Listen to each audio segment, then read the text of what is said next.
Oke, assalamualaikum warahmatullahi wabarakatuh. Salam sejahtera buat sahabat Abu Amar Fakih tercinta ya, dimanapun Anda berada. Salam ketemu, jumpa lagi dengan Abu Amar Fakih. Saat ini sahabat semua kami ajak jalan-jalan ya.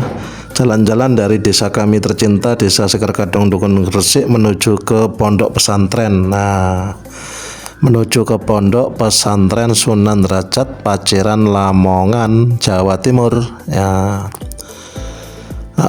Ini Abu Amar Fakih sedang mengantar ya, ikut mendampingi ya, mengantar keponakan. Nah, keponakan kami Abu Amar Fakih sedang melanjutkan jenjang pendidikan ke MTS. Jenjang pendidikan ke MTS. Jadi keponakan kami dari Surabaya ingin melanjutkan jenjang pendidikan MTS ke sekolahan yang berada di lingkungan Pondok Pesantren Sunan Derajat Paciran Lamongan. Jadi ini mampir ke rumah kami di desa kami, Desa Sekar Gadung. Kemudian kita dampingi, kita kawal ya, kita antar ke Pondok Pesantren Sunan Derajat. Luar biasa, santrinya ribuan ya. Santrinya di sana luar biasa, ribuan, dan itu membanggakan sebagai umat muslim ya. Membanggakan sekali sebagai umat muslim, generasinya benar-benar belajar ya agamanya. Nah, dari situ nanti agama menjadi kuat karena umatnya benar-benar ikhlas mempelajari agamanya melalui pondok-pondok pesantren. Jadi kita kawal, kita dampingi keponakan kami untuk mondok ya, untuk mondok di Pondok Pesantren Sunan Derajat yang dipimpin oleh Bapak Kiai Haji ya, Profesor Abdul Ghafur. Bapak Kiai Haji Profesor Abdul Ghafur ya, kita kenal dengan Yai Ghafur, panggilan cinta, panggilan akrab, kita panggil dengan panggilan Yai Ghafur. Luar biasa pondok ini, kalau dihitung jaraknya dari desa kami, Desa Sekar Gadung Dukun Gresik, memakan waktu sekitar 30 menit ya. Dekat ya dengan desa kami. Pondok Pesantren Sunan Derajat ini dekat dengan desa kami dari Desa Sekar Gadung. Nah, ini kita sudah berada di Desa Imaan ya.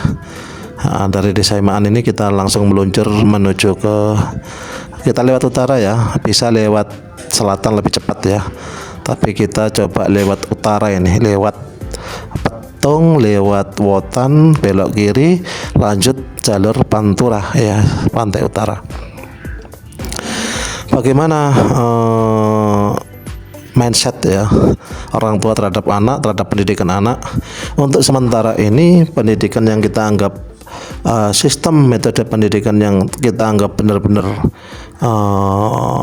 terbukti berhasil, terbukti bagus adalah sistem pendidikan asrama atau pondok pesantren gitu.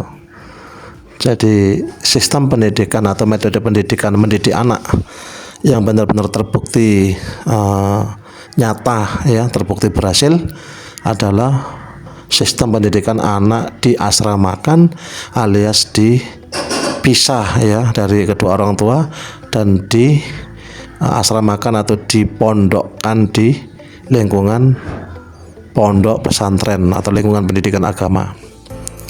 Itu yang sejauh ini kita anggap sebagai metode atau cara mendidik yang benar-benar nyata, terbukti gitu, benar-benar memberikan bukti nyata gitu, benar-benar berhasil lah. Jadi anak dididik di pondok itu memberikan bukti benar-benar berhasil. Bagaimana cerita anak dididik di pondok disebut berhasil?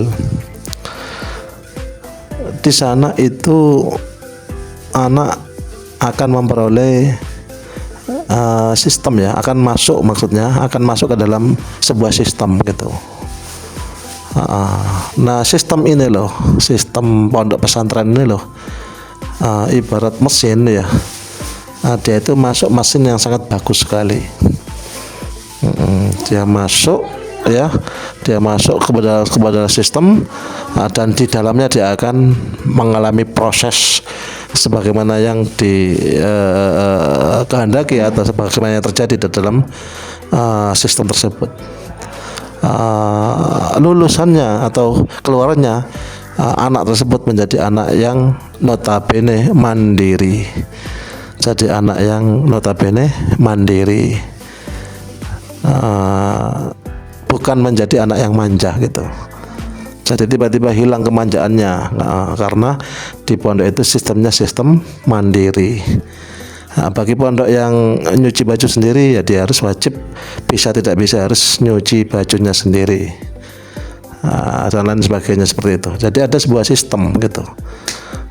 Jadi metode mendidik yang untuk saat ini kita acungi jempol, kita akui ya, benar-benar memberikan bukti nyata adalah anak diasramakan, ditaruh di pondok pesantren, pondok yang mendidik tentang nilai-nilai agama. Ada apa di pondok? Ada sistem. Di pondok itu ada sistem gitu. Sistem inilah yang benar-benar sangat positif untuk pertumbuhan karakter ya sang anak ini. Yang paling minim itu hilang sifat manjanya. Bahasa Jawa ini disapeh. Jadi disapeh itu benar-benar diajak tirakat, diajak puasa, tidak diikuti seluruh keinginannya, disapeh itu. Jadi nanti melalui lingkungan yang bersama-sama itu semua menjadi ringan. Bangun tidur itu kalau semula di rumah berat untuk bangun jam 3 malam, jam 2 malam, nanti di sana bersama-sama itu ringan. Itu karena sistem. Karena bersama-sama itu menjadi ringan gitu. Nah, seperti itu. Sehingga karena masuk ke dalam sistem, tinggal jika anaknya benar-benar ikhlas, anaknya benar-benar memiliki hati yang semangat, diawali dari ikhlas belajar, kemudian semangat belajar, ditambah dengan masuk sistem yang benar-benar brilian, sistem yang jenius, sistem yang benar-benar bagus, yaitu sistem pendidikan mondok atau tinggal di asrama dan mengikuti agenda kegiatan-kegiatan pondok, maka insya Allah lulusan pondok baik 3 tahun atau sampai 6 tahun dan seterusnya akan menjadi pribadi yang mandiri gitu, pribadi yang disiplin, pribadi yang mandiri. Dan ini semua orang tua menghendaki anaknya memiliki itu, memiliki karakter pribadi yang mandiri, tidak manja, kemudian bisa menghadapi berbagai persoalannya gitu. Sehingga di pondok itu bukan hanya ilmu yang didapat, tapi bagaimana menghadapi kehidupan dirinya sendiri, ngurus dirinya dengan segala persoalan problematikanya gitu. Jadi sudah tidak ada tempat bersandar. Ayah ibunya jauh di rumah. Dia harus mandiri. Dia harus benar-benar bisa mengatur dirinya sendiri. Mungkin berat di awal-awalnya bagi sang anak ya, juga bagi orang tua yang melepaskan itu.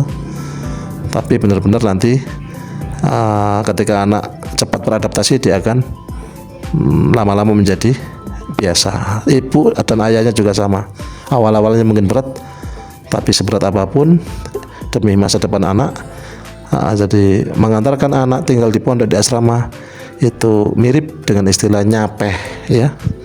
Kalau bayi itu menyusui ibunya sesudah 2 tahun, itu kalau tidak disapeh sampai SMA pun masih nyusui ibunya. Jadi harus disapeh. Disapeh itu bahasa Jawa. Bahasa Indonesianya itu yaitu diterapi untuk tidak melakukan atau dipisahkan gitu, atau benar-benar dikasih tindakan ekstrim gitu ya, disapeh gitu. Nah ini penting ya. Jadi terutama bagi orang tua yang sibuk, orang tua yang tidak memiliki kesempatan banyak ketemu dengan anak, tidak bisa mendampingi anak, dan mungkin juga kurang di dalam wawasan atau ilmu mendidik anak. Sementara ekonomi yang kebetulan longgar. Nah ini layak anak dimasukkan ke dalam sistem saja. Nah untuk metode atau cara pembelajaran yang saat ini kita akui adalah metode pembelajaran tinggal di asrama atau mondok ya, di lingkungan di situ yang ada sistem. Jadi ada sistem dipimpin oleh seorang tokoh agama yang terkemuka ya, yang berilmu, yang biasa terkenal dengan istilah kiai atau ustadz ya. Di situ nanti seluruh wawasan dan ilmu-ilmu yang manfaat dari sang ustadz atau sang kiai akan di rundown ya, akan di breakdown ya, akan dijabarkan melalui berbagai agenda-agenda kegiatan untuk para murid, para siswa atau para santriwan santriwatinya gitu. Sehingga benar-benar sang anak ini di dalam 24 jam dikawal penuh oleh sistem. Jadi sang anak ini di dalam 24 jam dikawal penuh oleh sistem, dan ini sangat penting sekali. Apalagi di zaman modern ini, di mana kita didatangi oleh alat yang sangat canggih, yaitu gawai atau gadget atau HP. Di mana sekarang wifi, internet ya, itu sudah hampir setiap rumah sudah mulai ada wifi-nya, internetnya gitu. Atau kalau nggak begitu ya HP-HP yang terbaru ini sudah senantiasa online gitu. Nah ini zaman modern. Ini sesuatu yang baik sekaligus sesuatu yang buruk. Jadi ibarat pisau bermata dua gitu. Kecanggihan teknologi itu ibarat pisau bermata dua. Jadi di satu sisi dia membawa manfaat yang luar biasa, tapi di sisi lain dia membawa ancaman juga yang tidak kalah luar biasa, teknologi itu. Nah bagi anak-anak, bagaimana? Nah ini anak-anak itu mengetahui dan kenal tentang akses informasi tak terbatas melalui internet.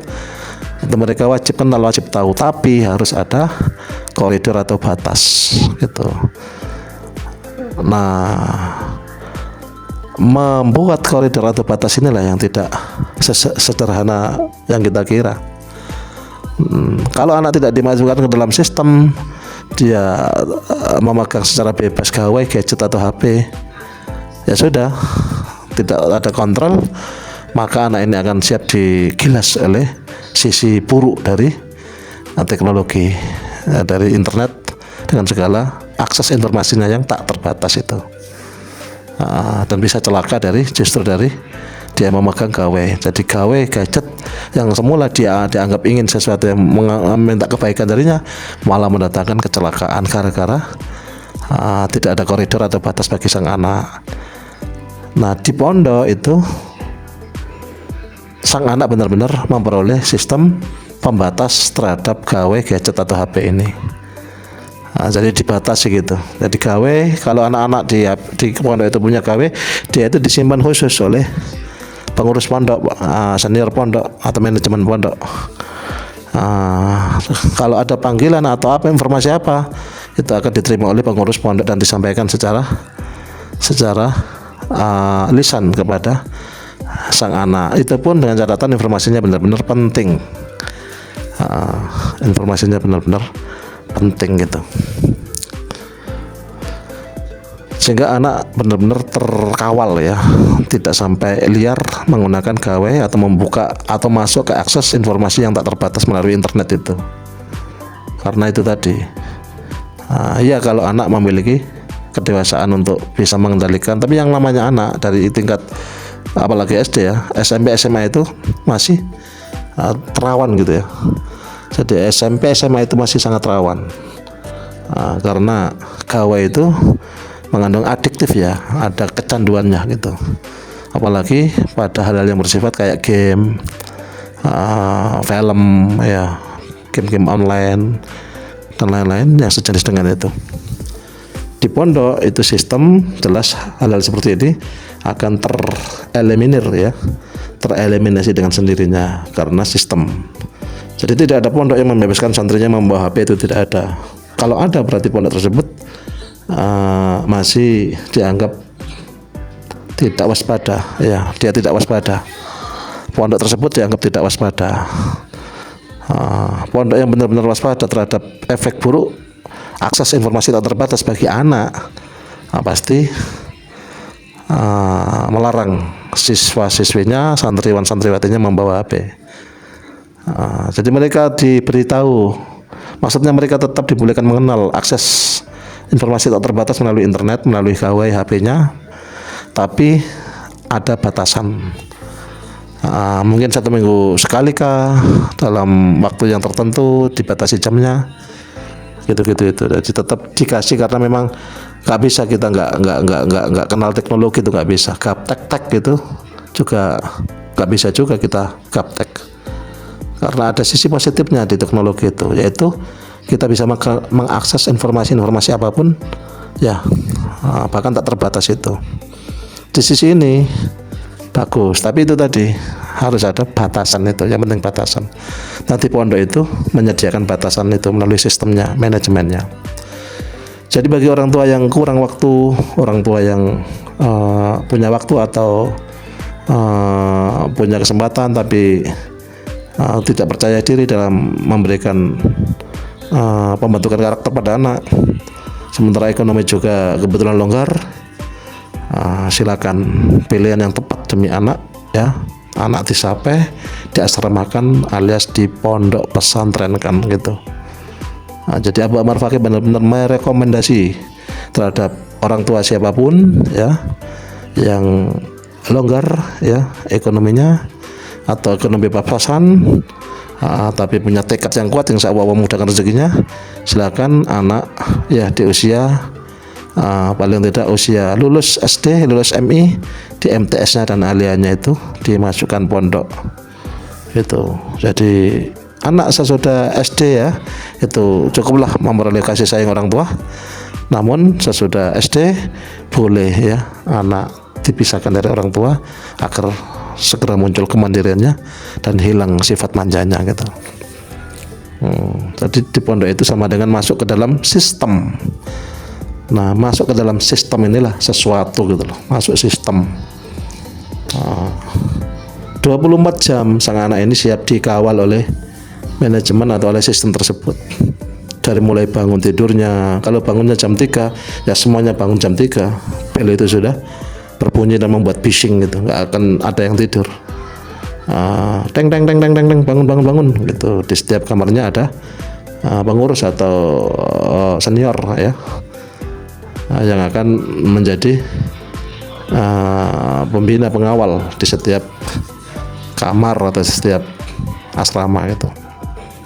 Bangun tidurnya, kemudian bagaimana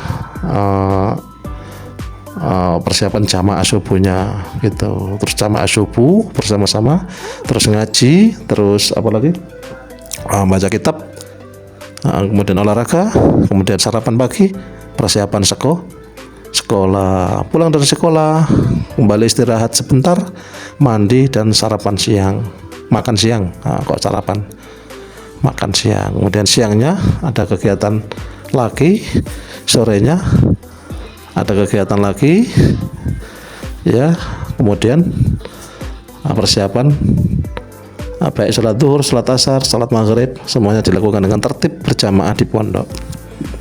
Tuh, makanya terjamin, semuanya terjamin oleh sistem, oleh manajemen pondok, keamanannya terjamin gitu.